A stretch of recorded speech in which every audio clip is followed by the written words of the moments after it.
Hello mga lods, magandang hapon. Ayan tayo. Pawala muna tayo sa stress. Mahayahay muna tayo sandali mga lods.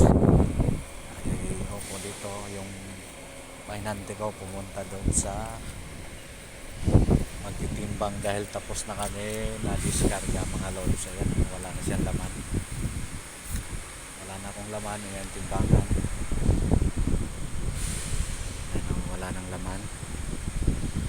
Hihintayin pa namin yung checker para i-track scale siya uli para makita yung walang laman yung timbang niya dito. Dahil wala pa dito, upo muna tayo mga lods. Ang hintay ko yung checker. Dito muna tayo sa malamig. Maraming salamat mga lods sa suporta. Sana tuloy-tuloy tayo tulungan. Ingat tayo sa pag-uwi natin ngayong hapon. Parang maganda naman yung panahon.